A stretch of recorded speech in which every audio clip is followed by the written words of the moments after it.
There was a moment in my life where everything looked fine on the outside, but internally, I was in disarray. I was changing, and I was scared. It wasn't neat, it wasn't packaged well, it was disruptive, uncomfortable, identity shifting. That moment is what led to this podcast. I'm Courtney Louise Richards, and this is With Growth Comes Discomfort. Today, we're starting at the beginning.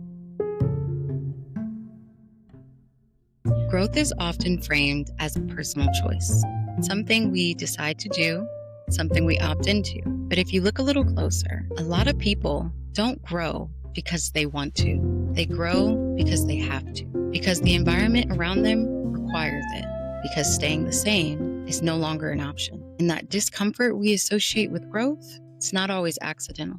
Sometimes it's built into the system itself. We live inside systems long before we understand them. We learn how to move, how to speak, how to succeed within them, long before we ever question them. Growth under pressure isn't a flaw of systems. It's intentional. It's often how they function. When I say systems, I'm not talking just about large government organizations. I'm talking about the environments we move through every day. Workplaces, families, schools, cultures, even belief systems. All of these are systems, and whether we realize it or not, it shapes us. They shape how we behave, how we see ourselves, how much risk we're willing to take, how freely we express who we are. Every system has structure. Some of it is visible, rules, policies, hierarchies, but a lot of it isn't written down. It's in the expectations, the tone, the unspoken understanding of what's rewarded and what isn't, who gets heard and who learns to stay quiet. And over time, you start to internalize those patterns. Don't just follow the system. You become someone who fits inside it. Systems don't just tell us what to do.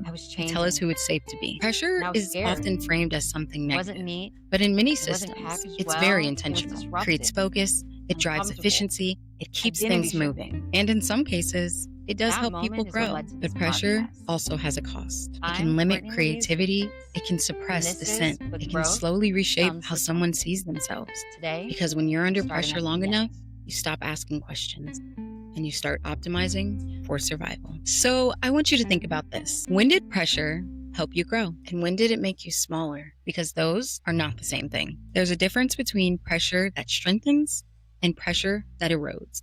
And most systems won't explain that difference to you. You learn it by living it. People adapt, not because they're weak, but because they're intelligent. We are made to survive. We adapt sometimes because we want to belong. We want to succeed. We want stability. And over time, that adaptation becomes your identity. You learn when to speak, when not to, what parts of you are welcome, and what parts of you aren't. You start editing yourself in real time, compressing emotions, filtering ideas, holding back expression. And a lot of people inside structured environments recognize this feeling. We just don't always have the language for it. Who did you become to survive? And who did you leave behind? Just because adaptation is intelligent doesn't always mean that it's healthy. Now here's the nuance. Discomfort isn't always the enemy. Growth requires friction. It requires stretching beyond what's familiar. It requires the challenge. But here's the danger. Unexamined discomfort. When we stop asking questions, we no longer ask, why does this feel this way? What is the pressure actually producing? Who is it serving? Because systems don't always self-correct. They continue to do what systems are designed to do until something or someone interrupts the pattern. And this is where art and expression come into the conversation. They create space to reflect, space to question, space to imagine something different. Discomfort becomes dangerous when we stop asking, what's it for? This is why this podcast exists. Not to tear systems down, not to position people as victims, but to look honestly between the two. The relationship of systems and people, and how systems shape people, and how people shape systems back. We're going to explore that through art, advocacy, leadership, lived experience, because these conversations already exist. They're just not always happening out loud. This isn't about tearing systems down. It's about making them more human. Growth doesn't happen without discomfort, but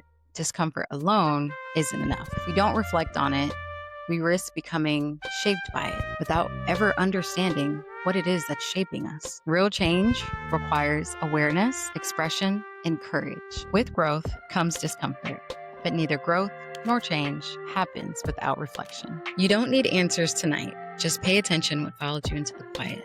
That's usually where growth starts. Before we end, I want to leave you with this. Growth doesn't always come with clarity. Sometimes it just comes with awareness. You don't have to know what you're becoming yet. You just have to notice what no longer fits. If something in you shifted while listening tonight, sit with it. We'll keep talking here. This is With Growth Comes Discomfort, where growth gets uncomfortable and honest.